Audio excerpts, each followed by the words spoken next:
Okay, let's do this fucking shit.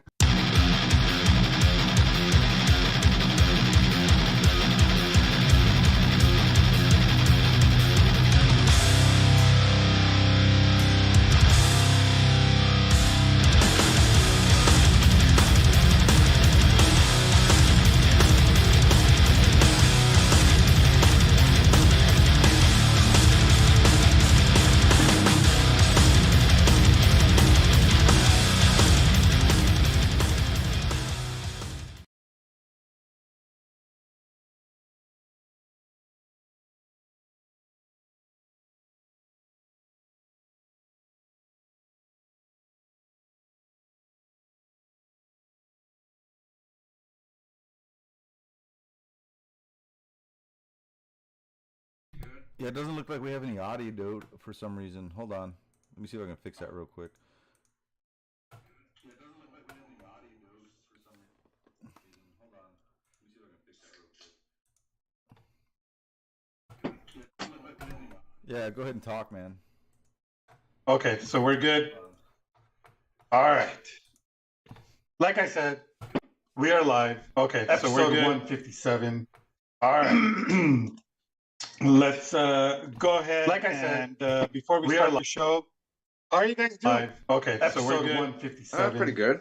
All right. Pretty good. Right on, man. Saving the world one day. Before we start at the a show, step right now. How are you guys doing? live. Okay, so we're oh man, it's such a weird start of the week, right? With the holiday weekend, all the other kind of stuff that's debuting, and a lot of weird stuff that we're going to be talking about today. But before we get started, of course, I'm going to do my quick shout outs to HKA USA. Go check them out. Go to hkausa.com. Go buy their stuff. They support a lot of fighters, so why not support them so they can continue supporting fighters. Also to our partners, fighters, MMA promotions that we work really close with. One Championship, also to our partners, Brave, MMA promotions, World MMA, and PFL, everybody. Just go and check them out. Also to Fight TV, they're showing a lot of love. Hopefully we get back onto their platform for a podcast. I'm in talks with them right now, so watch out for that news. ESPN Plus. If it does happen, 6 shows a week, maybe even 7, no matter what. 2.5 hour shows every time. 2.5 hours. I love 2.5 hour it. shows Yeah. every time. And if TK's on, 2.5 automatic hours. 3 Oh, hours. 2.5 dude, that's hour a 9-hour shows show every right time. And there, if man. TK's on, 2.5 automatic 3 hours. Oh, 2.5 dude, that's hour a 9-hour shows show every right time. there. When Also, TK's shout out to on, MMA and to all our fans Every right time. there. And also, shout out to thank you so much for your support. We wouldn't be doing this show and the website without y'all. All right, quick rundown on what's happening this weekend. Let's see here. Let me just scroll down. In the MMA, kickboxing, grappling, Muay Thai category, January 20th, our friends over there at AKA 26, our boy, Dynamite. He won on the Fightbook MMA Awards, the #1 cage announcer for the regional area. So shout out to Hardy, Mr. Dynamite. This event, AKA 26, going to be live on Fight. Also on the 20th, NFC 152 live on Fight. And jumping on to January the 21st, UFC 283. That's going to be a good card right there. Pure Combat Battle City, also live on Fight. And Hexagon Paris, Blot versus Kawasaki 2, live on The Zone. And on the boxing, bare knuckle slap fighting, January 21st, in Manchester, England, Chris Eubanks Jr. versus Liam Smith. In Miami, Florida, Jonathan Dewdrey versus Bermain Stavern. And then live on Fight, Unfinished Business, Fight Night Tampa, Road to the Title, and Undisputed Promotions Warzone. That's all for what's happening this week. It's a lot of events. And David, what is it that we say if they don't, what? Yeah, if you're not watching every single second of every minute of every hour, every round, every event that Rob just mentioned, Not a real fight fan, folks. Yeah, and if you didn't watch the Dana White's power slap last night, yeah, sorry, folks. Not a real slap fan. yeah. And yeah, I guess starting off with that, really, you carry it because I mean that is the new next greatest thing that happened in this world, right? It debuted. Tell us a little bit more about that. Well, I watched it last night, man. Despite what everybody's saying about it, saying that it sucked, a lot of people said that it sucked. But I like stupid, shitty things, and this was a whole nother level of stupidity, bro. I mean, I made my wife watch it with me. It was entertaining. Don't get me wrong. It's entertaining. It felt like I was talking to you guys before the show. It felt like just a trailer park version of what's that show called from MTV? What was it called? The what? Yeah, The Real World. That's what it felt like. So I'm eager to see what happens in the house because none of these guys were charismatic at all, bro. They were just they all seemed kind of annoying. And seeing Dana talk technique with the two coaches was fucking ridiculous, bro. And then him trying to explain the rules to the sport, it was hard to watch, man. But I liked it because I was laughing. The knockouts were awesome. Seeing people get the shit slapped out of them and falling after one punch. And the funniest thing was seeing people talk shit right before they come out, and then they get the shit slapped out of them so hard. One chick did like a somersault. It's fucking hilarious, bro. So just the entertainment value of seeing people get slapped, knocked out, slapped silly. It's worth it, bro. It's worth watching. I wouldn't pay money for that shit though. The belt is badass, dude. That's another thing. The belt was fucking amazing. I liked it, bro. It's really cool. If you haven't seen it, check it out. That belt is cool, man. But yeah, if they think they're gonna get pay-per-view money for any of that shit, they're out of their damn minds. What I want to know too is you mentioned in the chat. I don't know how they determine who's the first slapper, but they kind of have the It's advantage, a coin right? toss, bro. That's another Oh, thing my okay. wife brought up. She was Yeah. like, that seems kind of unfair. It's like every person that has gone first seems to win. I was like, yep. Yeah. They determined that with a coin toss, bro. I mean, that's as fair can be, but Yeah. you know, is it really fair? Is it though? Is it really that fair? I don't think it is, man. Because that first person, dude, they have a huge advantage, man. If I'd you rather don't get knocked watch. out in with the first hit, you're gonna get knocked out with the second one, for the most part. Hey, I could see it now. Where eventually we're gonna get the slap version of Bonner Griffin. 20 years from now, nobody cares about MMA. It's all about the slap. Bro, and there was some ridiculous shit. There was a guy that he was supposedly an MMA dude, and he went in there and had like the weakest slap. It was pathetic, bro. And Dana is in there with these other two slappers,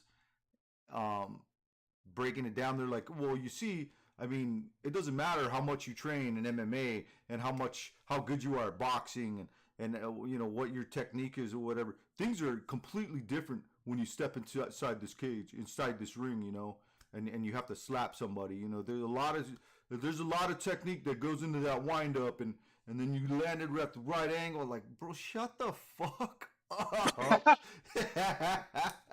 It was the funniest shit ever, bro. I'm telling you. You gotta watch it. If you're not watching it, I'm telling you, you're not a real slap fan. Yeah, I mean, I'm okay with that. I'm okay with that, honestly. Yeah, like we could well, there's potential matchups in the future where it may be Dana himself and Oscar, like we were talking before we went live. I'm getting a lot of hate on Twitter, bro, because I'm telling people that I like it, and people are shitting on me, talking shit, calling me pathetic because I see them talking shit. I'm just going on there. I do a search for Power Slap and see us talking shit, and I'll post that stupid picture. You're not a true slap fan, and it triggers people, man. People have been getting triggered. That's the greatest. That's the best thing ever. That's pathetic, bro. It's pathetic that you like that. Like, why is it pathetic? Because I like that, man. It was entertaining. What else? What the fuck else are you gonna do on a Wednesday night, bro? I'm sorry. I mean, I wasn't doing anything. I was like, you know what? Let me see some people get the shit slapped out of them, and it was entertaining, bro. It was entertaining. It's must-see TV, and I don't watch a lot of TV, dog. I don't watch TV at all, man. Other than fights, MMA, boxing. You know, this was right up my alley. It was on Wednesday night. Like, you know, whatever, man. It's I don't know. It's got that whole like I said, that whole stupid house feel to it. But that's what they're doing. You know, they're doing the whole fighter house bullshit. But I mean, we talked about it last week. We're ventured into the unknown Twilight Zone. But not only do you have to be a real fight fan, you got to be a real slap fan. And if you don't watch every second of every slap that happens on the Dana White slap series, 100%. Not a real slap fan. The era has just begun. Rudy just broke it down for y'all. You deserve to get slapped like Dana's wife. I said it. I think that's gonna be the finale, bro. Dana versus his wife. That's what I want. Yeah, you know what's the best take I've heard about like the whole Dana White with his wife slap deal? It kind of ties into Jones and Ngannou not happening. My man Eugene S. Robinson came through with the quote: Dana White treats the company like he did his wife. You know, treats the fighters. You know, hey, couldn't put it better than that. So, shout out to Eugene S. Robinson. But yeah, he did Ngannou like a dirty whore, man. Yeah, we will get to that. I mean, outside the cage news, we will come after. We did have. There's plenty to talk about. We will in fact get to several different topics. Outside the cage news is forever, always, sometimes more interesting than what happens in the cage. But starting off the show, we did have a decent card, right, Rudy? Last Saturday, Rob. I don't know. You watched every second? I mean, it wasn't. I watched it. It was not the greatest. Yeah. It wasn't the greatest, but it was a pretty decent card for a Saturday afternoon into the evening. You know what I mean? I mean, it's the first event back from several weeks, almost a month off. It was fun to watch. Having no fight, so I mean, I enjoyed it, bro. But like, you know, I like everything, bro. I like everything. There's some nice Anything finishes though, that's for sure. Yeah. Nice finishes on it.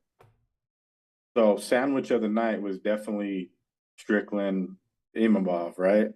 Or No, that was actually a good fight, bro. I was impressed with Strickland and the way he fought, man. He actually looking at what people are saying online, and he took it to heart. And plus, he didn't like this dude mad dogging him, so he went in there and wanted to rip his fucking head off, and you could see it. He just embarrassed him about, bro. I thought that fight was very exciting. I wasn't even going for Strickland. I even said it on the show last week. I was like, I think he's gonna get knocked out and early. And bro, he took it to Imavov, bro. Imavov didn't have any fucking answer. yeah, Rob, you had Nope. Imavov, right? It was a jab What fest. round did you give Imavov, Rob, in the fight though?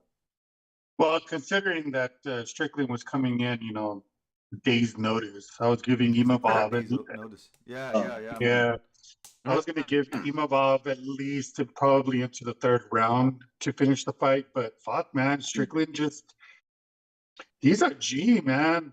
He is. Yeah. And the size Yeah. difference, man. At the weigh-ins, the size difference was another thing that made me say, like, damn, bro, this dude he's pretty significantly bigger than Strickland. Not that Strickland's never faced that problem, but this guy was huge, dog. I mean, if you saw that weigh-in, it was like even Strickland was like, this guy's fucking big. Are you kidding me? He's fucking big, man. And yeah, man, that was a great fight, man. The fight It was. before that It was good Strickland too. doing Strickland things. Yeah, I say the only round I could probably give Imavov is maybe the fifth. I think Strickland started to slow down a little bit. Like you said, Rob, short notice fight. Strickland always does stay fight ready, but the opponent switch is always gonna change up what the fight would be. But Sean Strickland, total G, man. Like since the Pereira fight, like he's went in there and threw down. And I guess the styles that he's faced have kind of favored him, where it's mostly a standing fight. You know what I mean? Because a lot of times he's leaving that body open. Somebody that has some heavy leg kicks, they could probably chop him down. He stands tall. Yes. So style-wise, this was a good fight for him, but there is some pretty bad matchups. And I don't know, that's just the way Sean Strickland fights. Like he spars, some pretty tough cats in the gym. He's always up against dogs, in the gym, of course. But he's just one of those guys. He's like the 85 cowboy up and coming, right? He's about to fight anybody at 85. So he isn't fighting for the belt anytime soon. So I have a feeling sign Sean Strickland up just for anybody at 185. Oh yeah, of course, if it's the main event, I could see why he took the fight. So Yeah, he looked very impressive considering 5 days out. He came into this fight. He really outshined Imavov, man. So shout outs to Sean. He proved me wrong. Yeah, I'm sorry to talk shit, Sean. That was good, man. I had a perfect pick on Typology with that. I picked him by decision. Nice. Do you must guys be think very the proud of Gastelum yourself. would the Calvin Gastelum fight have been more entertaining? You guys think against Imavov? No, No. I think Imavov probably would have finished him. Yeah, it's kind of crazy that they booked that fight too. We mentioned on the show that both guys hadn't been able to sniff a win in years. Gastelum, like, can you even remember the last time you won a fight? You know what I mean? So I don't know, fucking Strickland and Gastelum, I guess, right? Like in a month or 2 weeks, something like that. Gastelum and Strickland? Yeah. I mean, will it happen? Probably not. Yeah. Oh, yeah. I mean, if it gets booked, who's to say that Gastelum's not going to push out again? Yeah, he hasn't fought in a while, so he might be trying to get out of the contract. Ali Abdulaziz, behind the scenes, something's going on. PFL. Yeah, but this event was solid, bro. Mhm. There was a lot of finishes. All the fights were great. It's nice seeing Dan Ige win after a 3-fight losing streak, though. That's for man. sure. It was nice Dan seeing Ige, that bad. dude, that guy fight losing. he's something else, bro. He put a hurting on Damon Jackson. He made him look like an amateur. It was beautiful. That win was awesome. Yeah. Caitlin Vieira versus Pennington. That was a good fight. Mhm. Pennington getting that decision win. Sandwich. Hani Barcelo losing. But sandwich fight of the night for me was the Rebecca versus Fiore, man. That was very forgettable. It was a decision. It was I boring. missed that fight. Yeah, you didn't miss anything. That That was the sandwich fight of the night for sure, bro. It wasn't good, man. Because Which one, Rudy? The Rebecca versus Fiore, Oh, Mateus yeah, Rebecca versus dude. Nick Fiore. Fuck that fight. Yeah, I'm telling you, dude, that one was fucking shit. That was boring, bro. But right after that fight, it was Ribeiro versus Razak Al Hassan. Man, Al Hassan fucking proved knocked me out Ribeiro. wrong. That was a good one, Crap, man. could be ever. And I love the shit talking he did to Joaquin Buckley after the fight. Tell him, man, if I Oh, see you man. on the street, I'm gonna knock you out. You're a bitch. You're a bitch. He told him, you know, the first time they fought, they agreed to not take each other down, to stand and bang, and he didn't live up to that agreement. So he's pissed. He wants to fight him again. I'm excited. I hope I see that fight. That'd be fun. And Biggest Basharat, letdown. bro, that's another one. You know, the Basharat fight, very close to being a sandwich fight of the night. It just, I don't know, man. That fight was very telling on Basharat. I mean, that dude. He'd run through him. I he- thought Bush had an easy win there, but I mean, fucking opponent switch, a guy that's making his debut. yeah, Basha, like a potential contender, I guess you could say at this point, but that wasn't a big splash of a win. It was kind of a snoozer, like you said, really. it was a snoozer, bro. To be the main event on the undercard. On the prelims, yep. Yeah, on the prelims, and it's just like, yeah, it didn't do anything for me, man. So those are the only two fights I didn't like on this card. Everything else is awesome. I didn't like seeing our boy Jimmy Flick, getting taken out, Yeah. bro. I mean, the first round, Charles Johnson was just leaps and bounds. Dude. That's because he's been active. You know what I'm saying? Jimmy hasn't fought in like 2 years, and you could tell, bro. I hate to say it, but you could tell this dude Johnson was just way quicker, faster. He had an answer for everything, and man, that was tough to watch, man. But hats off to Charles Johnson, dude, being able to put away someone like Jimmy Flick the way he did. Yep. Biggest disappointment of the night is for sure Damon Jackson. Because like watching the fight just after the fact, I'm like, wait, what the hell just happened? Like, how was he so ready for his past couple performances? And that's because he called him out. He called out Dan Ige. Yeah, and Dan Ige, I mean, he's total gift. You know what I mean? You pick him, he loses. He win. I can't. Three The straight guy. losses in a row yet, so Yeah, so he he's was coming there. in with possible pink slips, right? Yeah, performance of a lifetime too against Damon Jackson, a guy who's like a surging contender too at 45. 45 is probably one of the deeper, 135 and then 45. But yeah, Dan Ige is here to stay, I guess. I don't know contract situation where he's at, but I could see him sticking around and just being one of those guys, just tough bastard. Damon Jackson was that guy. This was like the known tough bastard battle co-main event, right? Mm-hmm. And then what's the other one? Dan Argueta finally got the win in the UFC over Nick Aguiar, short notice. So Dan Argueta probably sticks around. I think he's going to stick around and fight a known tough bastard battle co-main event. I liked his win, but for me, I would like And to then see what's him the kind of other one? stand up on the Dan feet a bit Argueta more. Like we finally can got tell the that win in the the ground UFC. is his comfort zone, but I like to see him use his hands on the feet a little bit more. Dan But other than that, I enjoyed his win. It was a good little grappling fest, during it. So for me, it was if he works on his hands for sure, because during it. So to me, honestly. Yeah, his entire career that I've seen as an amateur, he's been a dominant wrestler. He's got definitely big hands. I know he's only taken that one loss. He's a former LFA champion. I see Dan Argueta. I mean, he's got to make some strides in the striking department, and he'll be tough to handle at 45. Because I think he may in fact fight at 35 too. I think when he fought as a amateur, Rob, did he fight 35 and 45? 35. Yeah, because he's a small guy. I just remember Dan, like he's a really small dude. So, but yeah, I see him there to stay. Nick Fiore, I don't think that guy, like you mentioned, Rudy, I don't think that guy belongs in the UFC, but he got his shot. I think Jared Calley is pretty familiar with Nick and said that he would get smoked, and he did. He did. But yeah, and the performance of the night absolutely goes to Umar Nurmagomedov. That guy may, in fact, have all the tools to like become the champion after finishing Ronnie Barcelos. The guy's never been finished. He Since laid him out. yeah, what's the fight, Rudy? Your favorite fight with Kenny G when he fought Ronnie Barcelos? Totally changed him after that. You know, I mean, he's like this fight. I picked him last week. I think I picked Ronnie Barcelos, but Nurmagomedov, anybody that's last name Nurmagomedov is just winning a belt nowadays. So Yeah. yeah. So performance of the night, Umar, future champ. I'm calling it right now on the show. Future. The I think there were three future. performances of the night: the Dan Ige, Kopylov, and Nurmagomedov.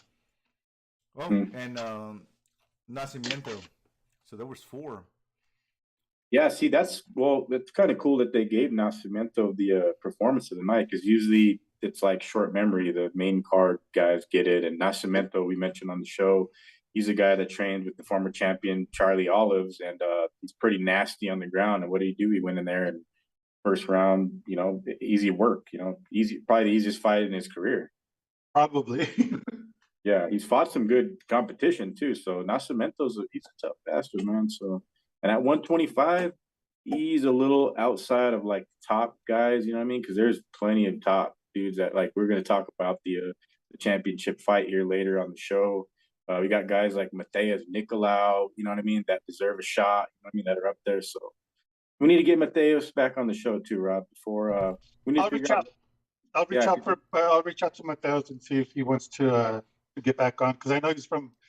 If he does jump on, I'm sure it's going to be first thing that on top of the hour of the show because he's like on the other side of the country. I think it would be a good time to get him on too, because he's in that conversation of depending on what takes place with Figueiredo Moreno 9, then he's at his contract is up. Because remember after his last fight, he said that the UFC, you know, sign me up, give me a top, give me the number 1 contender guy. So be interesting to see where he stands in contract and what he thinks is the outcome of what's going to happen on Saturday night. So. Yeah. But overall, the card though, what do you guys grade it? Dude, you know what, I man? gave it a For 7. being the first, I was gonna say for Yeah, being the 7. first fight of the year, first event of the year, I'm gonna give it a 7, man. Yeah, Solid, the main card is solid what brought seven. it up for me, honestly. Prelims Yep. was a 2.5, 3, and then the main card brought it up for me, honestly. I think 5.95. I didn't like the main event. I just didn't like it. I didn't like the Strickland fight at all. The theme of I don't know. Really? There's something about that fight where it's like, yeah, I mean, short notice, whatever, but yeah, that's not a main event fight. Not a fight night even. I liked it because it wasn't what I expected, man. You know. Yeah. I was going for Imavov. I thought Imavov was going to go in there and fuck Strickland up, but yeah, man. That I was didn't prepared to happen, take a loss in that fight. Huh? I was prepared to take a loss.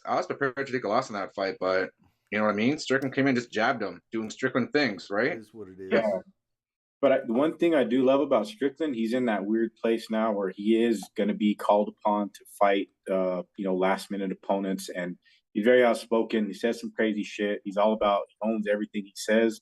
But I did love that when they asked him about the Francis Ngannou situation, and he, immediately said, "Yeah, the guy deserves fuck you money." You know what I mean? So he's one of those guys that's out there talking about fighter pay and that, and being a guy that's fighting on short notice. So it's going to be interesting to see what they do. Maybe they just throw him to killers each time. You know what I mean? We know how that plays out when you're not in the good graces of Dana White, and Dana White's in a strange place right now. You know. I like what he said about Stephen Bonner, dude, saying that for a guy who was a pioneer of the sport, they made a lot of money off this dude, and what he did.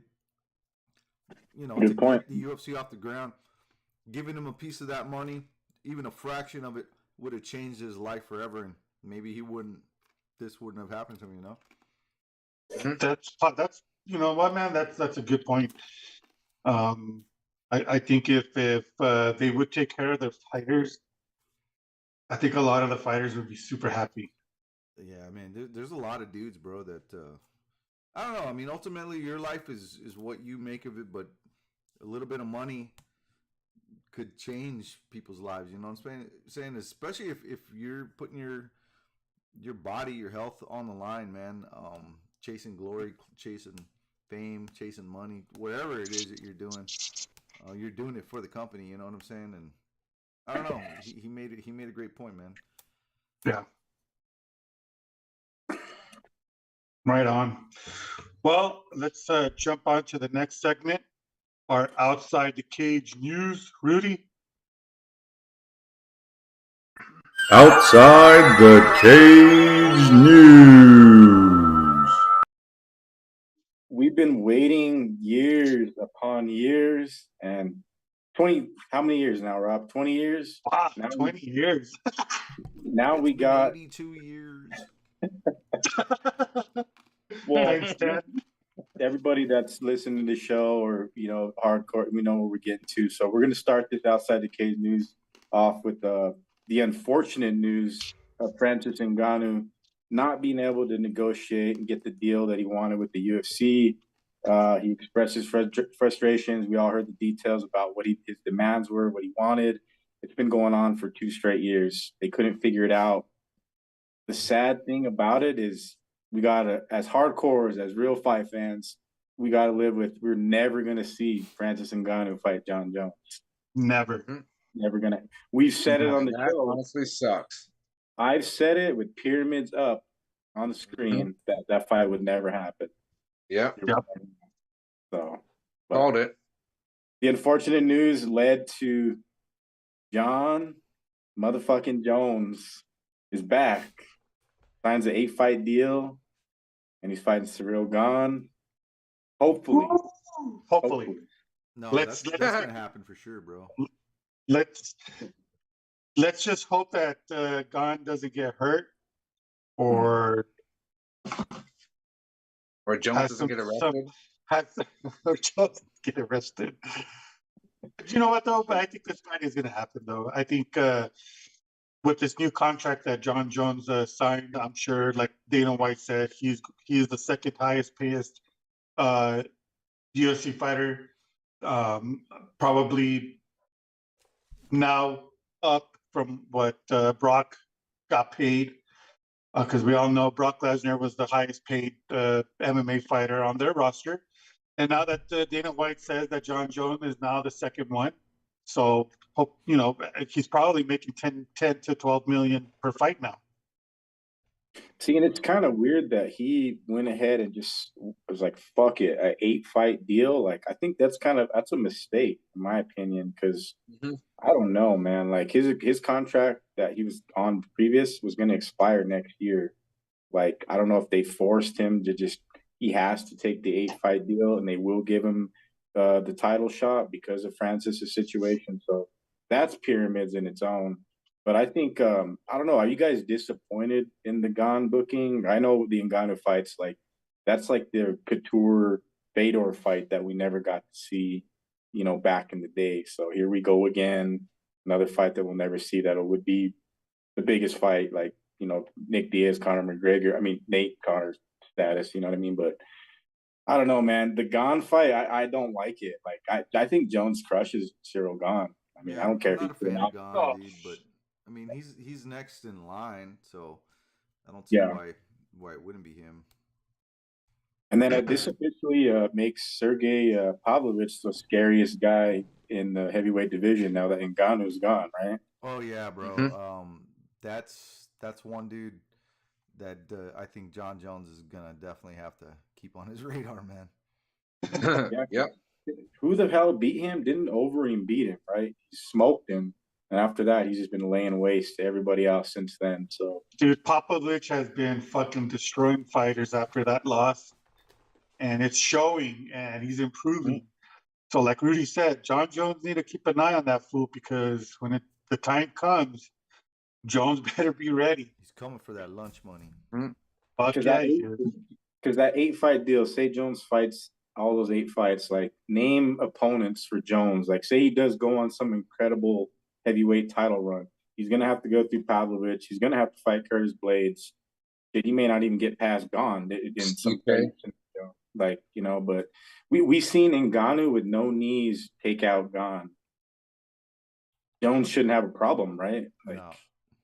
You shouldn't, Nah, but I think Jones is going to smoke his ass. He's probably going to toy with him in the first round, like he always does, to all his opponents, and then fucking just blast them on the second round. but are you guys more? Are you guys the Stipe fight's what we want, right? Jones Stipe. We've been calling for that one for a Yeah, while. that's Yep. what I want to see, bro. That would have been Yeah. that would have been a way better fight. You know what I'm saying? But I guess that'll probably be the next fight to Mhm. make after the Gon Jones fight. Yep, because Curtis Blades, they may in fact just have to. He must, but maybe Pavlovich and Curtis Blades is the other. What do you call it? He's got to fight somebody. I don't think he's going to stay inactive because it's already been at least 7-8 months, right, since I Curtis think Blades. that is a fight that's gonna happen if I'm not mistaken. Yep, Isn't it? Blades and Pavlovich. Yeah. Probably. I think so. That's gonna be a good one. At Because least Curtis. Stipe right now is not not in good head space right now because of his pops dying. Oh, Yeah, I think what if Jones, like best case scenario, the way I see it, we knew how active Jones was as a light heavyweight champion.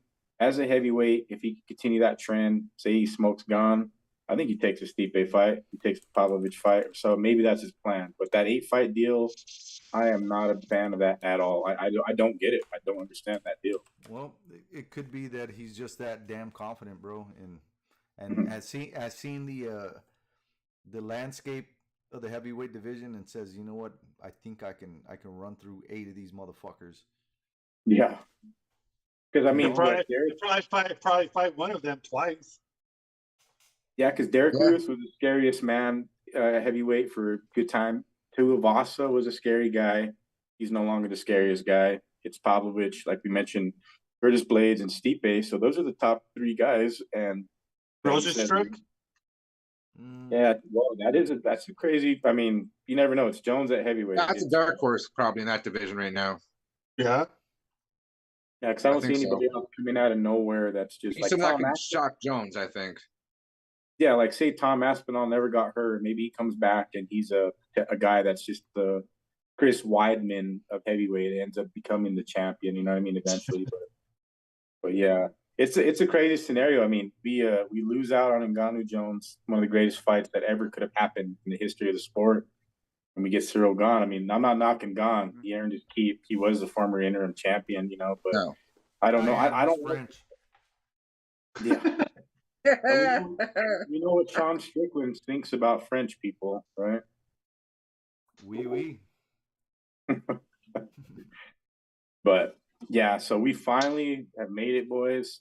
The Twilight Zone is complete. John Jones is booked. We didn't think it was going to happen, so here we are, and time will tell. We shall see. No, I knew it was gonna happen. I didn't think, I knew.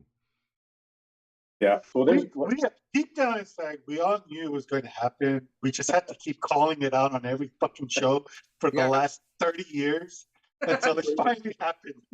for the last 85 episodes, we mentioned Yeah. it. We willed it, bro. We spoke did. words into power, man. We did, and the UFC finally got tired of listening to us asking for the Jones fight. Yeah. And we finally got it.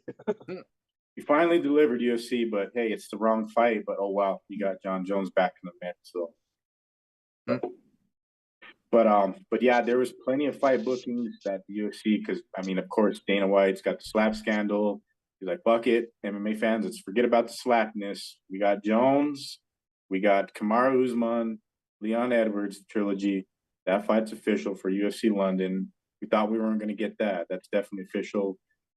Well, my question is to you guys is who does Colby Covington fight?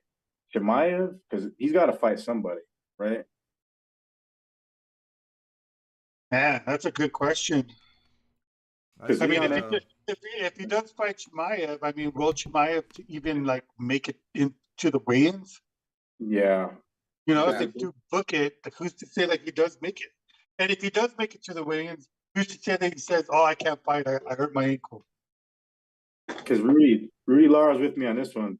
Great, Colby Covington's the only motherfucker that's willing to fight Chimaev. I'm right. Yep. Like nobody else wants that fight. Nobody, bro. Nobody wants to fight Chimaev. Like, I don't even think Bilal Muhammad, the decision maker, wants that fight either. Even though he probably could make it a fucking hell of a war, I don't think he wants that fight at all. So the welterweight division, it's a weird. I mean, I like the Leon and Usman fight in London. It's probably going to be huge. Usman's got to go into enemy territory and fight the killer over there. So that's the stage is set for that card, though. That's super legit. I do like that, but it leaves Colby Covington out. We don't know who Street Judas is fighting, and Chimaev. So that's what I'm saying. I think it's gonna be Street Jesus versus Chimaev, bro. I think Dana's gonna set that up just so Chimaev can go and just choke this motherfucker out of the UFC roster. They do that, and then they finally book Covington versus Chimaev. I'm telling you, that's probably what's gonna happen, bro. They probably don't want him around anymore. Yeah, His only shot was to try to will this Edwards fight into existence. Edwards taking a fight with him, but if he does beat Usman, he stands a chance of Edwards saying, "Hey, fuck it, I want to fight this guy, and I want to shut him up for one, finally for the last time. I don't want to hear him anymore." And that's the only way that fight's gonna happen is if Edwards wins this fight. Yeah. Which I don't know, man. I don't know. He almost didn't win it the last time, so I'm not sold on him. See, and they might just try to keep Chimaev as like the ace in the hole too, because they had Leon and Chimaev booked like 3 different times, and it didn't happen. So it was like a blessing and a curse for Leon Edwards on his route to the title because he avoided Chimaev, but he was set up to fight all these guys except for Colby Covington. But I know the Street Jesus beef, the 3-piece Minnesota, like that happened like 18 years ago. Nobody remembers that. Like the real deal fight. I totally forgot about him being on the roster. Yeah. Well, the real deal fight is Colby Covington versus whoever at welterweight. But I don't think in any type of scenario, Leon winning or Usman winning, Colby's not going to get that shot. You know what I mean? But if Leon wins, it's best case scenario he does get a title shot. So true. But I'm mentioning Colby Covington because they got just about everybody booked except for him. Yeah. And Nick Diaz or whatever. But Nick Diaz versus Covington. Oh, that would be murder. We wouldn't want to do that to Nick Diaz. Yeah. But a guy who isn't competing at UFC London, we heard, and he is the GOAT. I know he's Mark, he's your favorite fighter these days. Paddy Pimblett, apparently injured. And we won't see him on the London card, right? Is that what I'm hearing? Oh, what a shame. Yeah. Sorry, Mark. Yeah. Sorry. But speaking of another favorite fighter of ours, I know we all love him here. I've been a fan the entire time. Everybody wants to hate, talk shit. The new king of MMA, king of boxing, Jake Paul, Tommy Fury, February 25th, soon. Finally. Or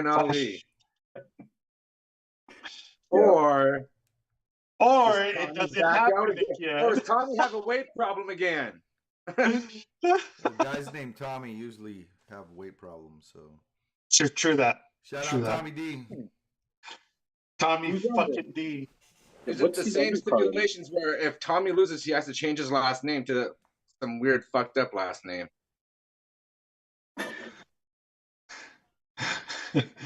That undercard of stacked undercard too as well, or have you guys seen that, Rudy? What? I haven't seen that card. Because it's probably another freak show card too, but at the top of it you got Tommy Fury and Jake Paul, but I don't know who's fighting underneath. I don't know, man. Yeah.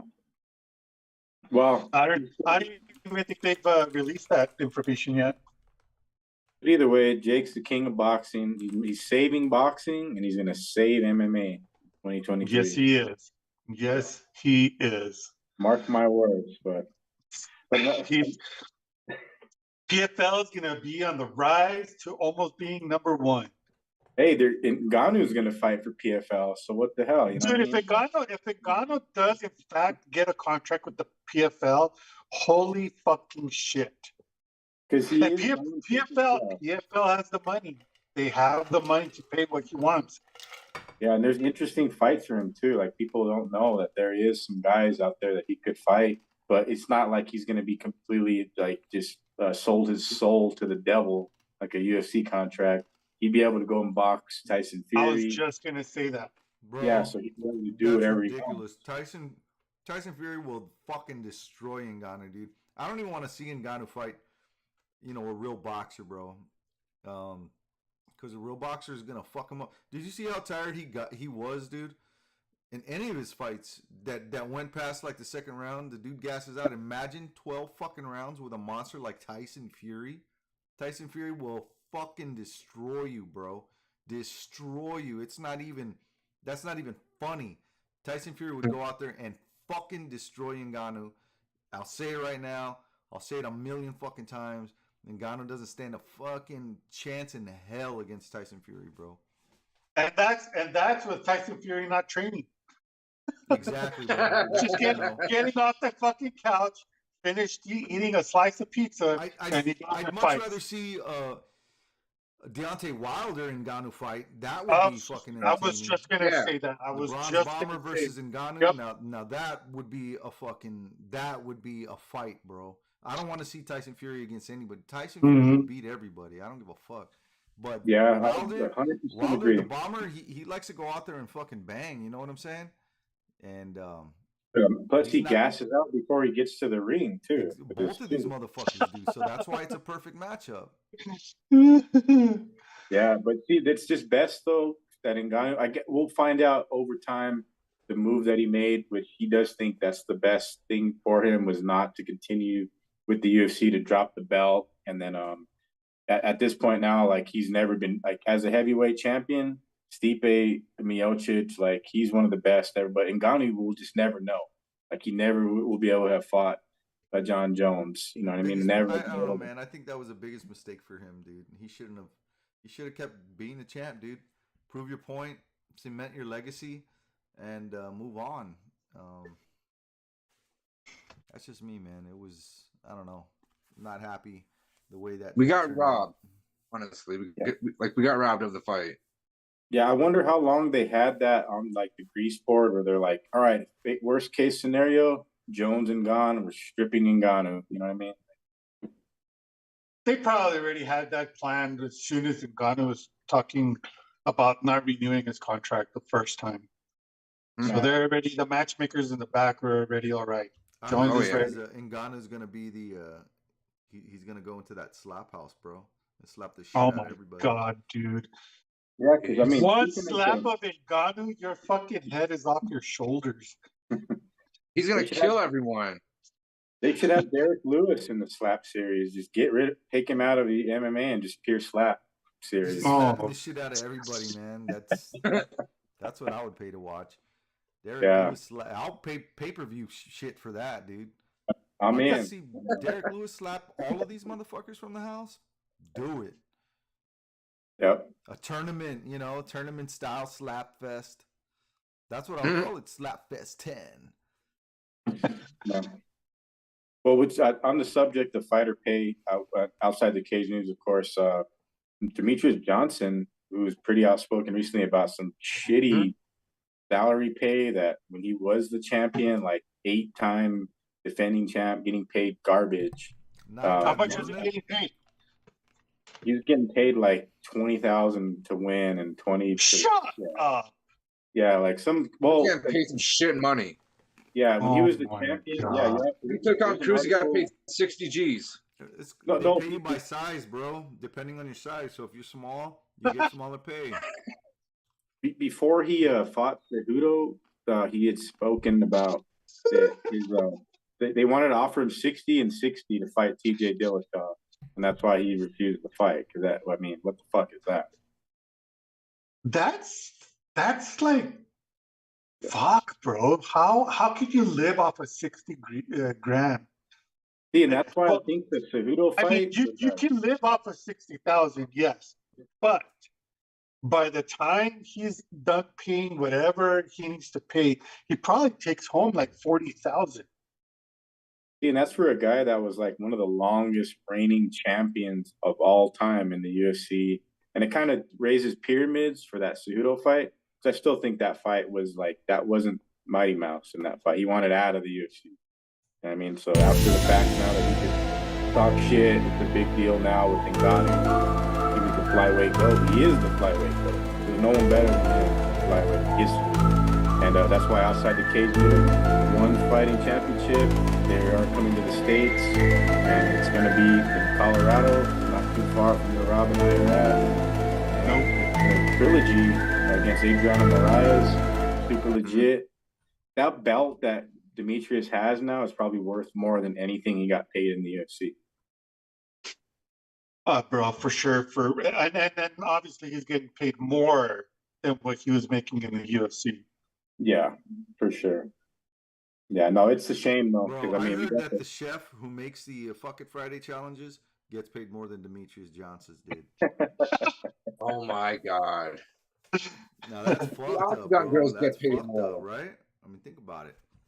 Fucked up. Dude, the fucking ring card girls make Yeah, $1 million. Ariana Celeste. She makes $1 million per card or per Yeah. year. I don't know how much. She makes a lot of It's money not to hold per those card, fucking dude. cards. She's no freaking buffer, man. Come on. yeah, Bruce Hey. Buffer makes it rain. He'll bury all of them in $5 bills. Every last fighter. Yeah, I'm gonna pay you 10 grand in ones, bitch.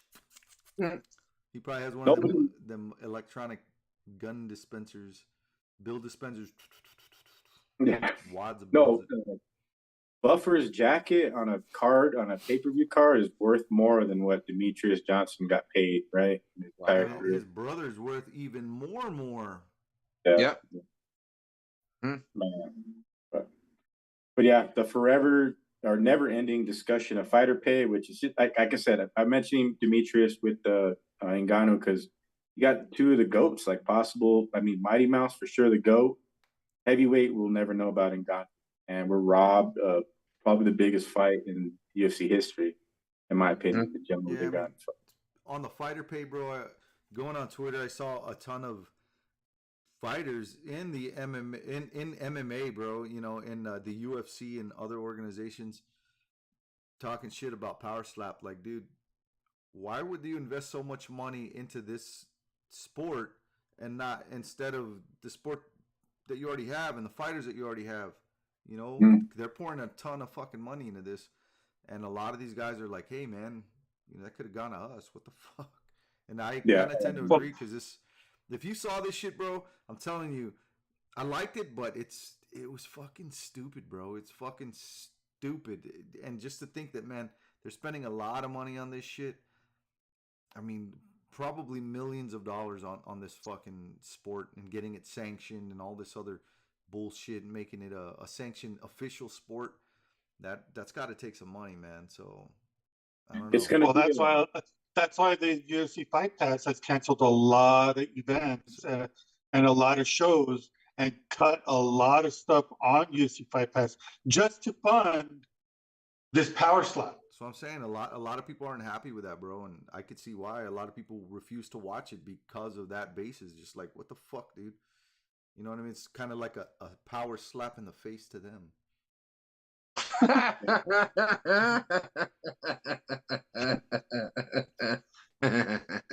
Hey, it's Dana's big plan. The slap series becomes a Olympic sport, right? In the next coming years.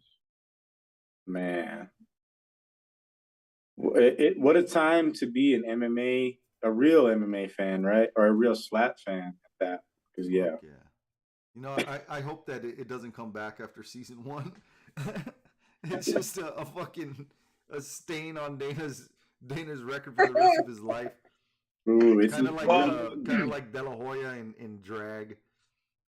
Ooh. You know. So our boy Jared Kelly, he posted that the Dana's slap fight had 295K views. That's it. That's like what the That's fuck? like wrestling. That's like AEW numbers. The show before them. That's like their numbers. Actually, they may have had better numbers than them. I have to check it. They may have Probably. had actually better numbers. I bet Invicta FC probably had more views than this slap fight. Mm-hmm. Well, I watched it. I liked it. Man, it was I'll have to fucking- watch it it was- just check it out. Just But watch it, I bro. seen I'm some telling you, highlights. if you watch it, you're gonna enjoy it. You're gonna be like, dude, this is so retarded that it works. You know what I mean? It's just one of That's those things. It's like, dude, this is so fucking dumb. Why am I watching this? You're gonna be telling yourself that, and you're gonna be like, okay, this dude just got the shit slapped out of him, and that was fucking funny. That was 100% worth it. And the guy that had his face looking like fucking that guy from the Goonies. Bro, that dude, it was one slap. The first slap, boom, his face just swole up, and he took it, man. He took it the like a fucking champ. belt. And then He he took knocked the that belt. motherfucker out. He knocked that motherfucker out with one slap. And that was the cool shit about it. That's the only cool shit about it, was just seeing those interactions. But the talking and let's see how this person winds up, and then they're explaining. Now you see the box is you can't step out of the box, and a foul is if you accidentally pick up one of your legs, one of your feet, in mid slap, that's a foul. You know, there was a lot of guys that got counted out where they got points deducted, bro, for fucking picking up your foot. Like, dude, points deducted. Are you gonna have to start over? I mean, how does this shit work? You know, when you call a foul. You have points deducted, but yet the guy still got his fucking face slapped. Yeah, exactly. It's like, bro. So what does it fucking matter if it got any points deducted? If he dumb. slaps this guy again, then and if that guy doesn't get knocked out, and he turns around and slaps him harder and knocks him out, who gives a shit about the points? And then they're like, oh, and the slap, it's gotta be a straight arm. You know, the hand, it's gotta come in like this. You know, you can't hit somebody's face with your fingertips first. You can't lead with the palm of your hand. It's got to be flat. Otherwise, it's gonna be points deducted. Like, what the fuck? I'm telling you, dude. When they're explaining these rules, you're just sitting there like, what the fuck am I watching? This is dumb.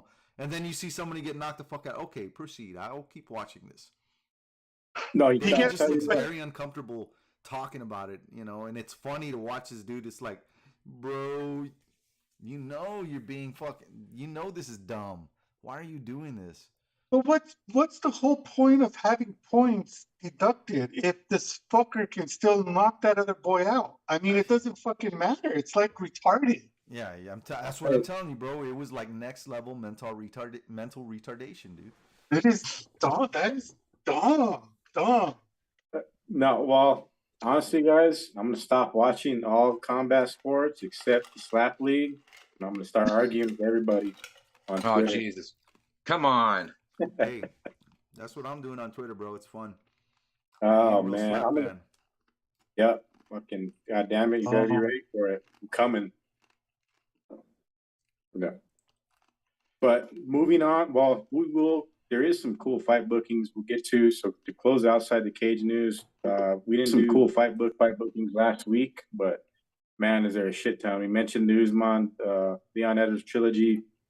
Breaking news just a couple hours ago, our boy Raul Rosas Jr., he's got his second bout booked in the UFC. It's April 8th, UFC 287 against Christian Rodriguez. So shout out to Rosas Jr. down in Clovis, New Mexico. Eric Swan, Force of One. So, and I think That's funny. Eric Swan just went live. As soon as he said his name. See, he has a show. I think Eric's doing a show down there around that time in April.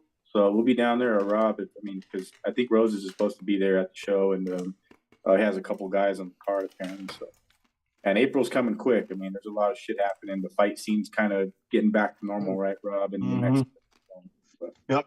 March, we have Fight World MMA. I'm going to be covering that. BKFC next month. Yeah. Yep, BKFC next month. I should get my media credentials for that as well. Yeah, so it's going to be good. Yeah, moving on with the fight bookings, Jack Shore has been killing motherfuckers against Makwan Amir Khani, UFC 286, which is the John Jones card, March 18th. So that card's stacking up.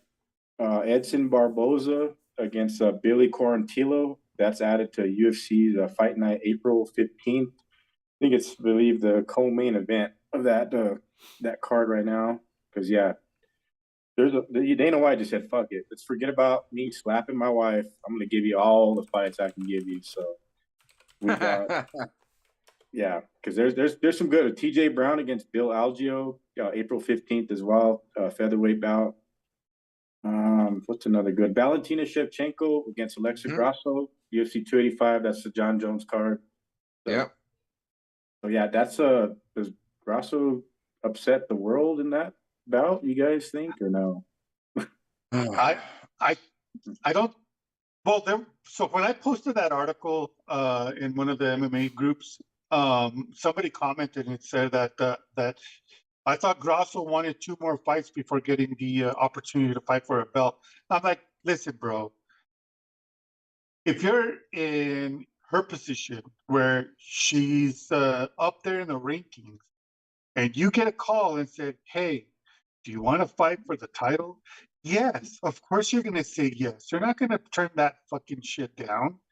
Yeah. So, yes, you are going to fight for the title. I mean, just like fucking Jamal Hill when he got the call. Yep.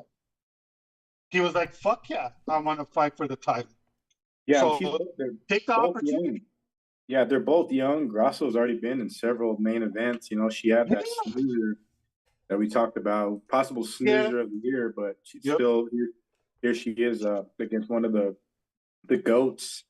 I don't know, Valentina. It's hard to pick against her. She had a pretty close fight last time, but I think this might be her year to just maybe get that Nunez fight booked before the year's out with a big win or two. So we'll see. Yeah. And another, it's strange. I thought Peter Yan was exiled and banned from America, but here he is booked against Merab Dvalishvili. Bro, that's a fight that I'm excited to watch, man. And Hell yeah! Early in the year, that's a fucking banger, bro. Banger.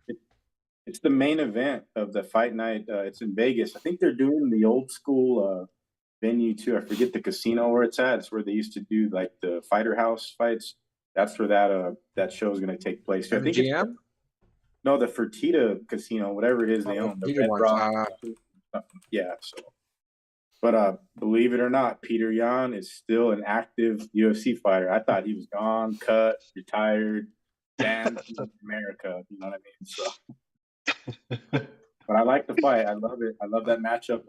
I want to find out who Renato Moicano's fighting next, bro. That's a guy I'm excited to see this year. Moicano want money. Yes, I want money. If he wants money, he ain't gonna get it from the UFC. So no, he needs to go fight for the PFL, man. But he's probably got a 9-fight deal still pending.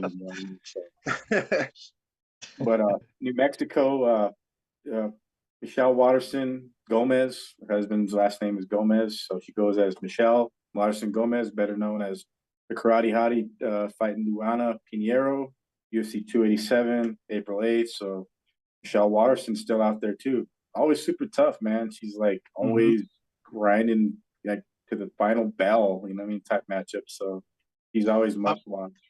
I'm gonna reach out, man, and see if we can get her on the show. That'd be a good one. Yep. And Mohammed Mokayev, he's also added to the not the John Jones card. He's fighting Rafael Filo. I think it's the Andre Fiallo. I think that's his brother. That's who he's fighting. But it's 120. That's weird. I thought he'd get a bigger name. I don't know. Mokayev's a killer, man. He's probably a champion in a couple of years, but I don't get the booking here. But they got to keep him active. March 18th, UFC 286. So. But any other outside the cage news you guys want to discuss that you heard, or because there is some other crazy topics we could hit, but we got to get to UFC 283. But I do want to mention before we move on to UFC 283, what do you guys think of John Jones saying he was chosen by God himself to be an undefeated fighter? He's right. Quote unquote. He's right, bro. Shit, he's gonna be the undefeated fighter. Ain't nobody gonna beat John Jones. Come on, man. Only person beating John Jones is Jesus. is John Jones. right? Well, Albuquerque's already like 3-0 against Jones, but like, yeah.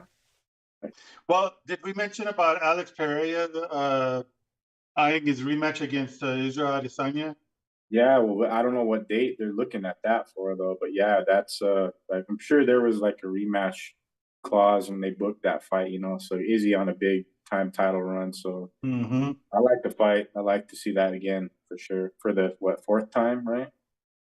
Bro, I saw some retarded ass TikTok video where it was talking about how Jake Paul has the skills to beat Pereira if they were to fight in MMA. This is so fucking dumb, dude. I gotta find out. Send it to you when I find it. It's so retarded, bro. Oh Like, my are you God. kidding me? Does that person not know who Alex Pereira is? It's like I like Jake Paul, but nah, come on, bro. Dude, Let's be like real. Alex Pereira is one of the fucking greatest kickboxers alive. And he's Mhm. scary. And Dude. I I saw a video of yeah, him. exactly, he's I scary. saw a video of You- him going down like a scary roller coaster, and he's just. Oh yeah, yeah. You see that He's shit? just, I'm like, just, what the fuck? just chill. He's He's just chill, chill. dude. Yeah, Oh, no, yeah, no, bro. no. He made having no personality a personality, right? Yeah, bro. That's one guy you don't want to play poker with. Fuck no. He wins every time. He's winning. But Uh, before we get to UFC 283, 11 fighters cut from the UFC. You guys know who they are?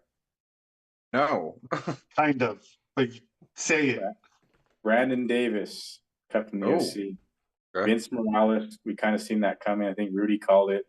Kevin Natividad, yeah, because he got smoked twice in a row. And Rulian Paiva, standing 135er cut. Alejandro Perez, Jay Wow. Perry, who just fought Wow. Raul Rosas, Marcelo Rojo, Oh. Mike Trezano, who just won his last fight, like fucking fight of the night. He's cut. Wow. Yeah. And not surprising at all, I hate to say, Sajara Eubanks. Ah, good, bro. I think that she was supposed to fight Cachoeira, man, and that fight got called off. I think didn't Eubanks miss weight again or some shit? Yeah. They cut the fight out, So, yeah. She was having weight management issues. She was on her That's what they period. called it. Probably. Tabernacle. Well, Yeah. That What, was bro? that That's was what happens. yeah. I know. Don't make excuses. People, they shouldn't call it.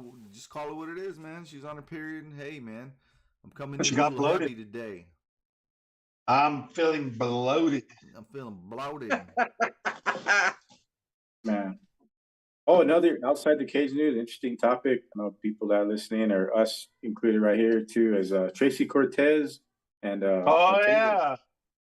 No more Tracy Ortega. It's over. Everybody, you got your shot now. Let's go. I am So jumping was on the Mackenzie DMs. Dern. She's single too now, apparently. Dern and Cortez. So now, Yeah. well, the Now iron. Jared Kelly can jump on Dern's DMs, man. Nah, he can't. Well, I know he's married. She's mine. Oh Yeah. shit.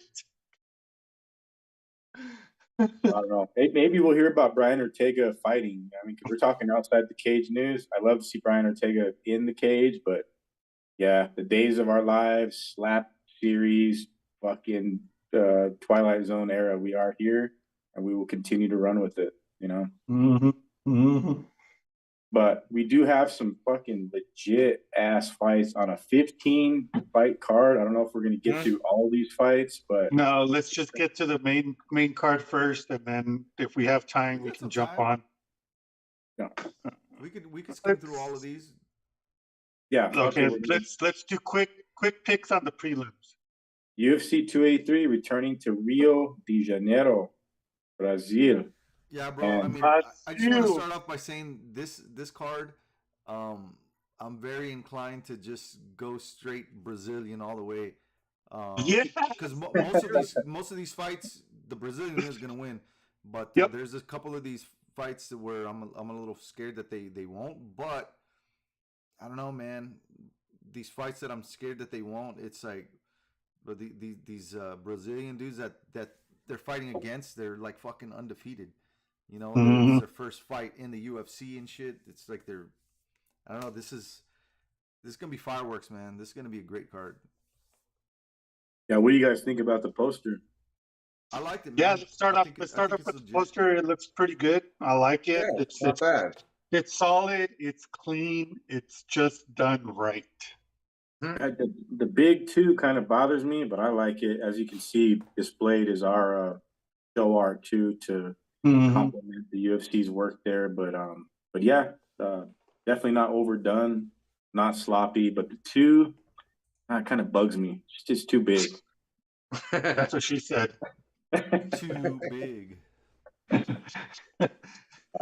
Well, they could have put a 9 behind there. It's like Figueiredo Moreno 9, you know. So, I like it. I like it. Yeah, I'm gonna it's give it alright. an 8. I'm gonna give it a solid 8. yeah, 6. 6. 7. I'll give it an 8. I like it. Yep. As long as they didn't have to switch fighters out last minute, because we had a couple canceled bouts, I believe, on this You know card. what would But have made it a 10, bro? If they made these dudes like, if they made a poster of them kissing, bro. Fucking 10. Chef kiss, baby. Oh my God, Rudy. I wonder how hard they work on last minute replacement posters now. You know what I mean? Just because like that's been the trend for 8 months straight, right? Yeah. But we got lucky with this one where the co-main and the main stayed intact. So they're like, oh yeah, we kind of lucked out this time around, you know? All right. Let's jump to the prelims. Let's do our quick fire picks. So start us off, David. Yeah, the first fight of the night, a prelim fight, bantamweight, 135 action. Simon Oliveira, Daniel Marcos. Daniel Marcos coming in undefeated. He is a fighter from South America. Simon Oliveira, he's had some pretty legit action fights in the UFC. So it's first fight of the night for a reason. So I don't know. Starting with you, Rob, who do you got locked in, bro? I gotta go with the Brazilian, bro. Yeah, like Rudy said, the Brazilians. Gotta go with the Brazilian, man. Oliveira's there, and he's training in his backyard. He's fighting in his backyard. He's got all the right reasons why he should not win this fight. Yeah, and Simon Oliveira took Tony Gravely, our boy, to a decision. He's fought some good competition. I don't know if Daniel Marcos is making his debut. I'm not too familiar with him, but yeah, it's his debut, bro. His last fight was in the Contender Series. Okay. Unanimous decision. But for the most part, this dude is he's a striker. He's going up against a guy who's got a lot of submissions, man. And at first, I was leaning with the people on tap, man. They got Marcos winning 74%. To Oliveira 26, but shit, I don't know, dude. I have a bad feeling about anybody fighting in Brazil, and I'm gonna change my pick to Oliveira submission round number 2. This fight probably doesn't see the judges, so I don't know if Mark, if you have it picked any other way, man. No, I've got Oliveira. Okay, Brazilian. Like this is a Brazil heavy card. Like you said, Rudy, looking at it all the way through, I mean, it's totally necessary that there's 15 fights because a lot of these fights probably won't last long, in my opinion. Luan Lacerda and Cody Stamann. There's been a lot of heat between these guys. Next fight, of course, sticking to it's a 135 action. They're trying to give Lacerda some shine and some rub here against a name in Stamann. I don't know if he can get the job done though. I mean, Stamann's like saying he's gonna go out there and like talk shit to Brazil like Kobe Covington type deal. So I don't know, man. Like, what do you got, Rudy, though? Or Rob, what do you got, man? I'm picking Luan, bro. He's been on a tear and he's been finishing his fights, man. This guy's been he's been finishing all his fights in submission wins. So it's gonna be hard for Cody Stamann to stay on his feet. And Mark, who do you got? I got Luan. Rudy's got Cody Stamann. I know it, right? I did. I mean, at first, I did have Stamann. I mean, it's on my Tapology right now, bro. I have Stamen winning by decision, but yes, yeah, man. Just like I said earlier, bro, it's a Brazil card. I'm gonna lean with Brazilian fighters. It looks like Stamen has problems with other wrestlers and other grapplers, dude. He got Yep. submitted by Nurmagomedov for what, like first round sub. Yep. Marab Davalishvili took him to decision. Jimmy Rivera decision. He knocked out Eddie Wineland. I mean, Eddie Wineland. Man. Brian Keller decision. Most of his fights are decisions, is what I'm trying to say. Luan Lacerda, man, he's gonna have a crowd behind him. Second fight of the night. I don't know, man. I have a bad feeling for Stamen, dude. I think Lacerda's gonna sub him out too. I'm going Cody Stamen, channeling his inner Colby Covington, the wrestling, and the mic game. Cody Stamen for the win. Decision, too. Yep. So moving on to some women's 145 action. Wait, is this still a division? I did not know that. Josiane Nunez against Sarah Fern. Bro. Yeah, Nunez. Yeah, I like Nunez. If you don't pick Nunez, man. Yeah, she's a minus 600 favorite, plus 400 underdog for Dos Santos. So, dude, Nunez is a fucking beast, man. She's been destroying and finishing all her opponents, man. So because but Amanda Nunez is the champion, and this is like her little cousin. So if she keeps winning, then it's like they're not going to fight, right? Or they're going to be forced to fight for the title. Oh, they're gonna fight all right. It's gonna be a good fight too. Or unless Nunez is just Amanda, I'm speaking of, is just done with 145. Because, like I said, I didn't know this division was still a division. So. Yeah, apparently there's only one other fighter to fight Nunez, and it was Zara Farron. Yeah, bro, this chick hasn't fought in almost 3 years, bro. And the last fight that she had was against Felicia Spencer, and she lost. Her last win was 5 years ago, dude. She's 36 years old. She's 7 years older. She's taller and longer, but that's not gonna mean shit. Yeah, it's not looking good at all. Josiane Nunez, bro. Oh fuck yeah, I think it's gonna be a second round finish. Nobody should give Farron a chance. No, dude, this is an easy bet. Easy. Yeah, dude, I don't even think it's gonna go past the first round. Yeah, this is probably going to be a low-key fight of the night fight. Fucking draw. No way. No fucking chance this is going to be a draw. No, not at all. Well, moving forward, we do have a pretty interesting matchup at men's welterweight. Worley Alves, that's the name that we always remember. Worley Alves, the only guy to submit Colby Covington, right? Yep. But against Nicholas Dalby, Dalby's fought our boy Tim Means. This is an action fight here. This is definitely styles make fights, and I don't know. Dalby's got probably the better hand on the feet, but it's a close one. I don't know. This is a coin flipper here, Rudy. Like, what are the odds show anyway? For which fight again? The Alves Dalby. Oh, Alves and Nicholas Dalby. Those odds are really close, bro. Yeah, they should be. Surprisingly slow. Dalby is a plus 105 underdog, favorite 125. Alves. Like the guys on tap, they got Dalby winning this. Like the guys on tap, they're not the people who are the fight bookies, man. They're calling it right this time, man. People on tap aren't. They're just using. I don't know, man. They got Dalby winning by 66%, and like I said, man, fucking Brazil card.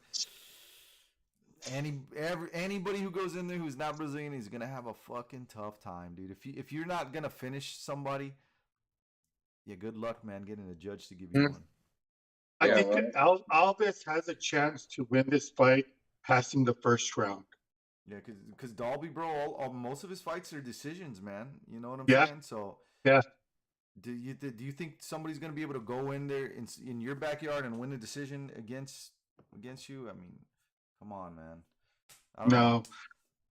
Yeah, And because that's because I have Dalby decision. I was going Dalby decision, but you know what? I'm changing that to Alves.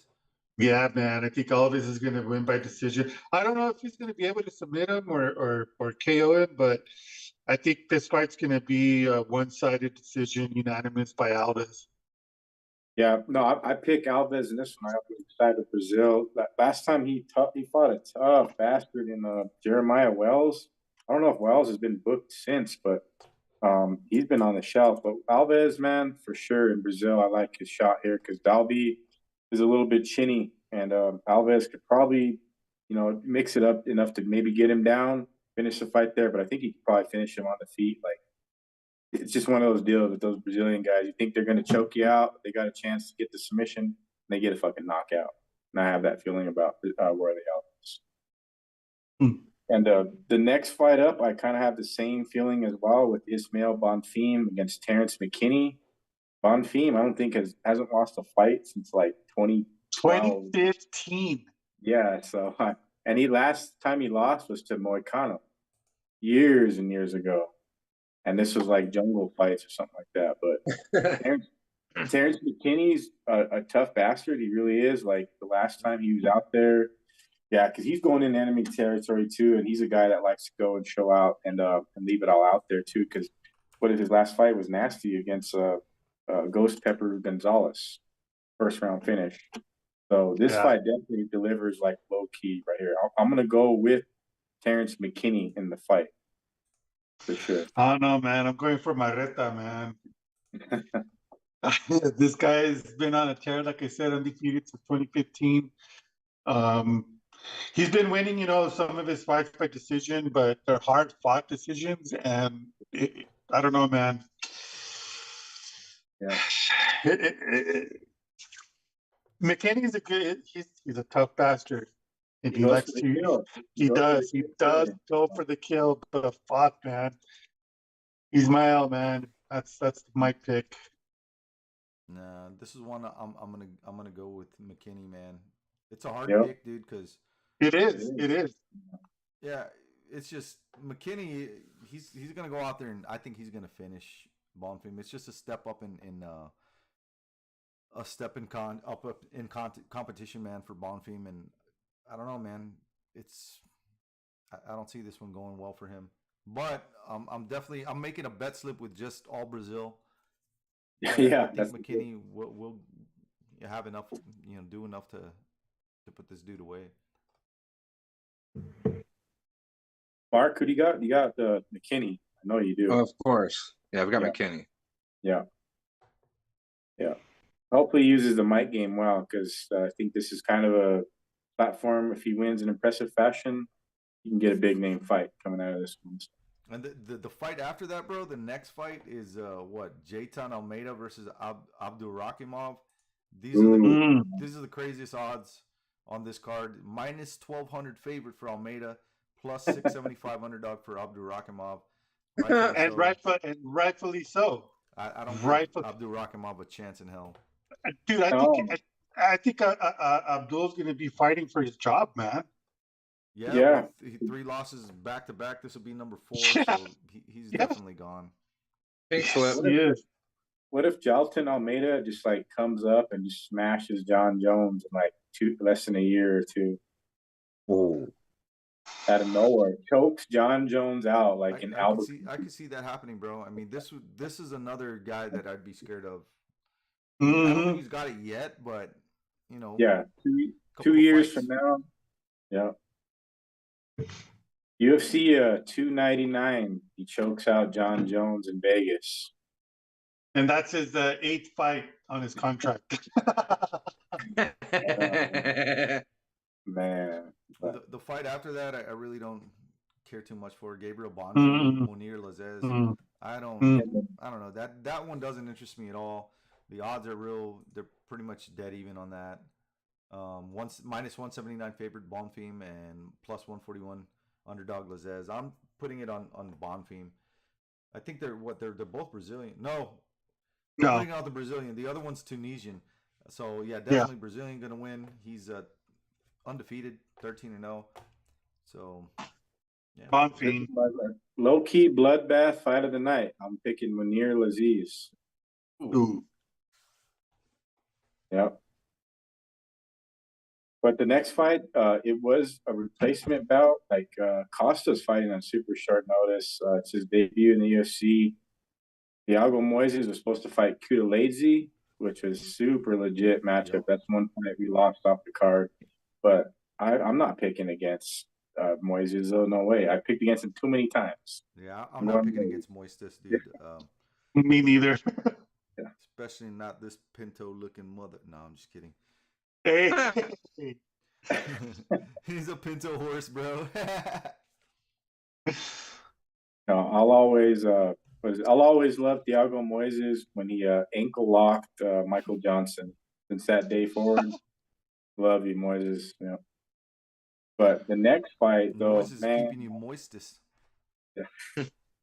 the next fight, this is Brazil on Brazil crime. Mm-hmm. Goddamn RoboCop, Gregory Rodriguez, who's let's let it be known, he's the only Rodriguez that I trust with the last name spelled with an S. He's Brazilian Barack Obama. Yeah. He's Well, I Obama. think honestly, since he got cut and his third eye got revealed, he can't be stopped since then. Like, he's Brobama, dude. You want to awaken Brobama. Bruno Ferreira is gonna get murdered. Yeah, I think so too, man.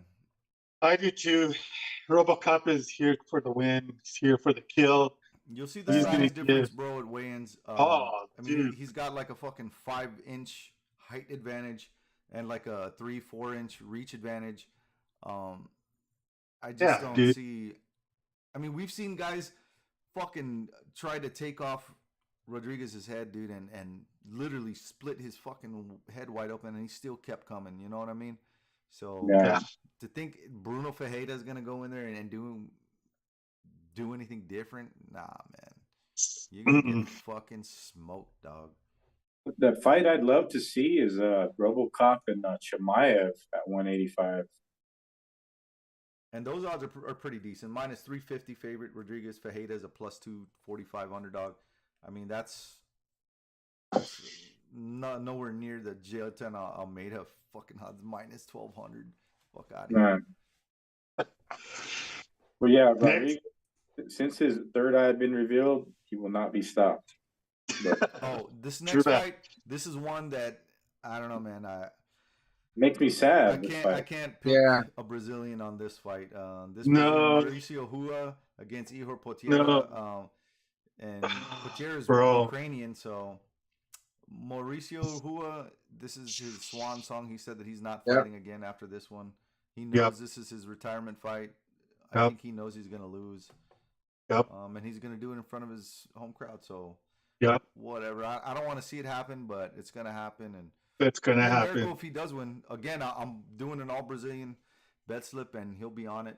But realistically, my main bet slip will not have him on there. I'm still gonna pick him just because, you know, I mean, like that'd be my heart pick because, you know, I grew up watching him, right? So thanks for the memories, Shogun. Honestly, I'm gonna pick him. There's a lot of them. Yeah, decision, fucking war, Shogun, his last fight. You know? Oof. I think Eeyore's gonna fucking put a stamp on his forehead and say "Peace" and do a walkout KO. Walk off KO. It'd be like peace. Man. Honestly, Shogun should get the fight under Pride rules for his last fight. His last fight under Pride rules. This card is so deep that's the fucking main event of the prelims. We're just wrapping up the prelims there. First fight on the main card is an absolute banger. It's one of my favorite fights that's been booked in a while. And just because it's both these guys are just unpredictable, you never know what the fuck's gonna happen. Paul Craig could break Johnny Walker's arm in the first round, or he could get KO cold, right out the gates in the second round. But it's a tough pick, though. I don't know, Rudy. What's the odds on this fight, man? Let's see. I'm going for Johnny Walker, man. I cannot not pick against him. Plus 160 underdog for Paul Craig. Johnny Walker's a minus 200 favorite, so that's reasonable, man. I think he's Yeah. a favorite because again they're in Brazil, Mm-hmm. and he won his last fight, and Craig lost his last fight. But I Yeah. don't know, man.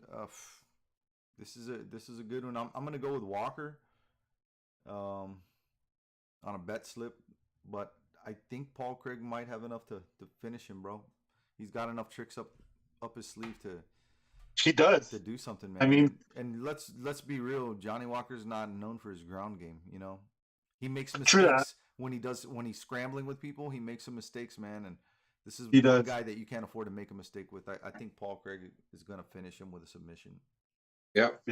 I can I see agree. that happening, man. I really do think that could happen with Paul Craig. I mean, Paul Craig, out of nowhere, does some weird ass submission attempt and pretty much gets him like 90% of the time. Like you said, Rudy, Johnny Walker, when you take him down, he's just scrambling. He feels he looks like he's uncomfortable on the ground. But standing, I think if this stays on the feet, I have Johnny Walker, man, because he's got a good stand-up game. So Yeah. if it does stay on the feet, I feel that Johnny Walker's going to take this fight. Yeah, whoever gets the best on the feet will win the fight. But I got Paul Yeah. Craig like club and sub, like catch. They both probably catch each other. It'll probably be an exciting fight. You know what I mean? Both guys will be hurt. Paul Craig is not usually a guy to win decisions. Neither is Johnny Walker. You know what I mean? So some type of finish scenario happens. But yeah, Paul Craig club and sub, some weird rear naked choke after almost being knocked the fuck out. You know what I mean? So, yeah. But moving on the main card, though, this fight is a clear cut. I mean, Lauren Murphy, no disrespect, is ranked number 6, and Andrade is at 8. I get it, but I have a feeling she's going to get ran through by Jessica Andrade. I can't pick against Jessica Andrade in this fight. Yeah, Andrade's going to I don't see her KOing Murphy, but it is going to be a unanimous decision. It's gonna be a beatdown. I think she's just gonna. It's going to be a beatdown. Yeah, it's going to It's be gonna a be a beatdown. very bad beatdown. Like Lauren Murphy's gonna Yes. look really bad at the end of that fight, and it's gonna be hard to see. It's gonna be like, Mhm. ooh. It's going to look like Nick Diaz at the end of that fight. Yeah, I'm going Rudy. Andrade, man. I think Andrade. Fuck yeah. She's gonna put her away in the second round. Lauren Murphy, last fight against Misha Tate, dude took her decision, bro. That's dumb. Shevchenko beat the shit out of her, and then she won a decision against Joanne Wood. Shakirova submission, whatever. Fight against Wood too. Yeah, the fight against Wood is close. So yeah, she hasn't been outright like taking people out. So I think. And these are people that aren't known for power, bro, for having power and being explosive. None of those fighters that she fought were like that. The fighter that she's fighting, on Saturday, she's powerful, she's explosive, and she's gonna take her. And she's fighting at home too, dude. So yeah, Lauren Murphy, vaya con Dios. Yeah, Andrade has Will this be her pay slip fight though for Lauren? Maybe. I don't think so. Her last win was against Misha Tate, bro. Oh yeah, that's true. But yeah, Andrade has everything. She has the whole. She could finish the fight anywhere. Nasty submissions. She could. I don't even see this fight going past the first round. Andrade's going to have some crazy performance where he's right back in the mix, possibly compete for the title next. So, but the main card moves on. It gets better. Everybody hates this fight. I don't know why everybody's hating on Neil Magny against Gilbert Burns. Why? I don't know why. It's going to be a good fight, man. Because they're racist. It's gonna be a really good fight, honestly. It's going to be a really good fight. I don't know if Gilbert Burns, if he loses this next fight against Neil, we could be seeing another cut from the UFC, and Gilbert Burns gets that pink slip, because this will be three losses in a row. Neil Magny, he's up and down with his wins and losses, but I can't go against Neil Magny, man. That's my boy right there, and I'm going to pick him to win. Man, he's the winningest welterweight in UFC history. Yeah. But I've picked him, I don't know how many times, and he loses. It's like Eugene Robinson was saying on his show, if you're at a casino, you see Neil Magny there, you better go to another casino. Like like I don't like if you're on the same street or the block, you know, it's that type of deal because Eugene does his picks and Gary don't care. So it's fucking hilarious because it's happened to me many times. I love Neil Magny. I like the fight. I like the matchup. It's styles make fights, and Magny is just he's not the winningest welterweight for any given reason. You know what I mean? And Gilbert Burns gave Chimaev the best fight he's ever had, and frankly, I don't want to see that rematch. You know what I mean? Like, why is that fight not happening again? You know what I mean? That wasn't a clear-cut win, in my opinion, for Chimaev. But Neil Magny, I'm going to pick him again, and hopefully you don't let me down, Neil, because I have a feeling he's going to make it happen in Brazil, and it's going to break Rui Lara's parlay, the Brazilian. Nope. Yeah. No, man. I don't know, man. I got Gilbert Burns winning this fight. I love Magny, but bro, seeing what Gilbert Burns did to Chimaev, man. Yep. Yeah, I don't know, man. Neil Magny, gotta love him, but yeah, bro, just he's fighting somebody who's on another level, man, right now. Yeah. Yeah. And if you fighting see at me, home, bro, you know what I'm saying? Yeah, exactly. It's gonna be Yeah, hard, dude, for if anybody you to see, go in there and eke out a decision win, bro. Especially against a yeah, guy like this. I just don't see it happening. He's not a finisher, man. The odds on him finishing is very slim against a guy like this again, man. I don't see it happening, bro. I love Neil, yeah. but sorry. Neil Magny, first round KO. Nope. Gilbert Burns, third round submission. I got him third round KO or Yeah. TKO. Ooh. Yeah, that's it. Well, we'll have this discussion next week because that's an interesting fight where you can't, like, no matter how many times, like, if you're buying a lottery ticket and Neil Magny's there and it's like the Powerball jackpot, had he not been there, you might have won the fucking Powerball. Like, The next fight is my main event. It's Figueiredo versus Moreno 29. man, I'm excited for that one, dude. Dude, I'm going for Moreno, man. It's a pick 'em I can't go against the Mexican fighter. He's a I favorite, just bro. can't. Minus 125 favorite, plus 105 underdog for Figueiredo. Again, at home in Brazil. I don't know, man. I don't like it for Figueiredo, man. Yeah. I mean, for Moreno, I don't like that, man. I thought that he lost the last fight, and having the judges there for you, it's not going to be good for. I think there's going to be another controversial fucking ending on this one, man. Yeah. A draw. Probably. It's gonna be a draw. I'm hoping Moreno finishes him, dude. Fucking finish him. That way you leave no question in anybody's fucking mind. And, you know, you leave it in the judge's hands, man. It's not He's gonna be a screwed. good night, bro. So I'm gonna fucking with a heavy heart pick Davison Figueiredo, man. yeah, no, it's a tough fight for Moreno to go into Brazil and make it happen, you know, because they're so familiar with each other. I think Moreno kind of got off his game the last fight because Davison Figueiredo's got a great game plan each time he's fought Brandon Moreno. He got caught, he got submitted. That was a super close fight. I think this fight will be super close again. Hopefully it's not a draw and they fight like 5 more times, you know what I mean? Because there is other contenders out there. But I got to go with Davison Figueiredo. Like, I have a feeling it's going to a decision again. And it's going to be a really close, tight fight where Moreno can't win the judges in Brazil, like Rudy was saying. So I don't think anybody gets finished at all. Moreno will fight his ass off, Mexican warrior that he is, but he ain't leaving Brazil with that belt. Yes, he is. Yeah, he is. All right. Fifth round KO.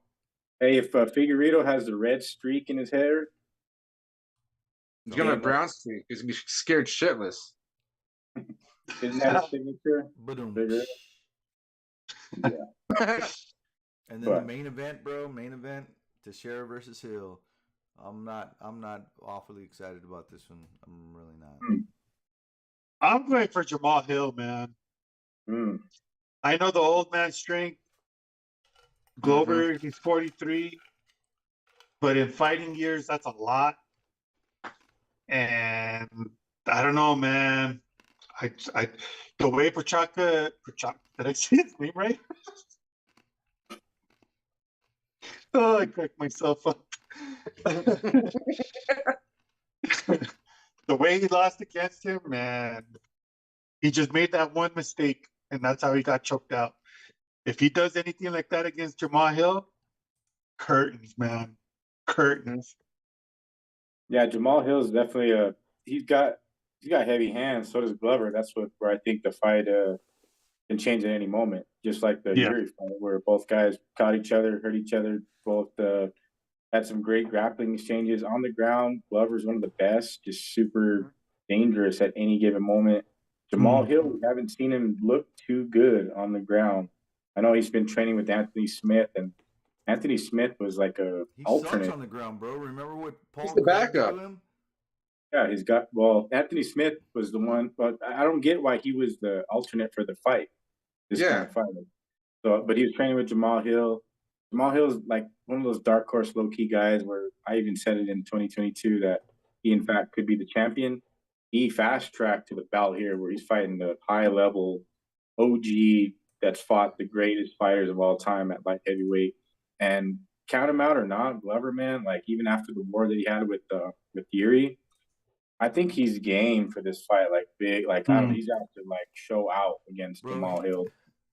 The fact that he didn't accept just anybody for the interim, just tells you that he's a veteran, bro, a veteran fighter. He's a smart fighter. Because any other young buck would have been like, fuck yeah, let's do it. But he was like, nah, man, I need to prepare. He's got a game plan for this dude. He knows it. He's got his ground game is shit. He's just got to be careful for them bombs. And Yep. you know, I'm gonna give it to the old guy, man.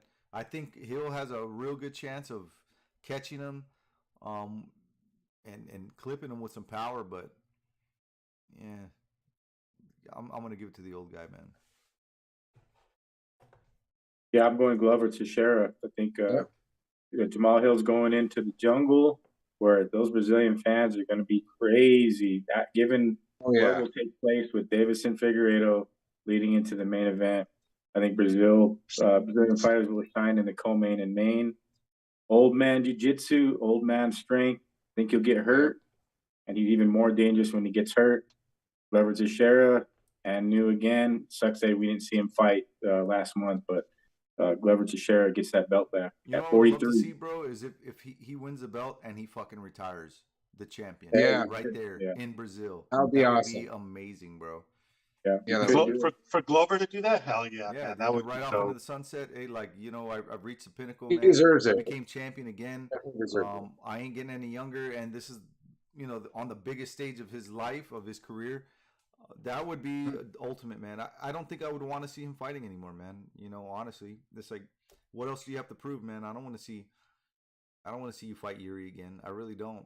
I don't think he lost that fight. Whatever. Yeah, small mistakes he made. He admitted it. I heard his pre-fight press conference, and you heard nothing but good things from Glover and from Jamal Hill. It's kind of the unknown. He's never been on the stage, and Glover's been there many times against Jones, against the best. And the Yuri fight, yeah, everybody wants that rematch to see what was what, but truly one of the better fights. He slipped up at the end, bro. He slipped up at the end, man. Yeah. He was winning that entire fight, kind of like Usman. You know what I'm saying? So it's like, yeah, I don't want to see that again. Kind of like I don't want to see the Usman Edwards again, because, man. No, I'm kidding. I know what's going to happen. Glover ground and pound, second round. I've got Glover by submission, honestly. Yeah, because Jamal Hill's going to bring the fight. He is. I'm not knocking Jamal Hill. He's going to bring it. And Glover is he is more than game. And at 43 years old, winning that belt, like we said, that type of scenario, would love to see it play out. And no way I'm picking against Glover Teixeira. But Jamal Hill, he does actually capture that belt in Brazil. It's an epic moment for him, a dream, of his lifetime. So heard in his pre-fight presser too that this is all his hard work, everything he's dreamed of, and it's something that may in fact come to fruition down in Rio de Janeiro. So.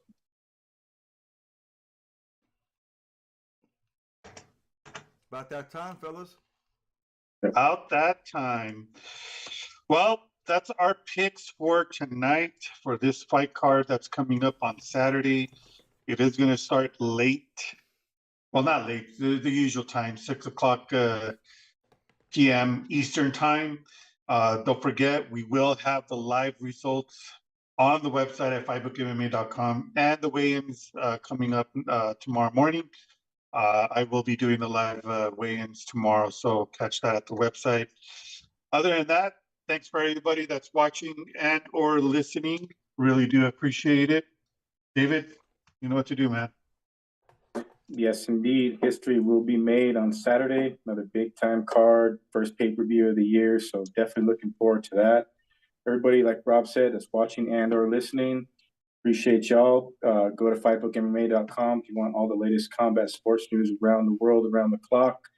Check us out on social media, Facebook, Instagram. Give us a follow there. Hit us up. Show us some love. For myself, Dave Rodriguez, Roberto Villa, Mark Andrew Miller up north, Rudy Lara, producer at hand down south. Sitting ringside, episode 157. We'll see y'all next Thursday. Enjoy the fights. We out.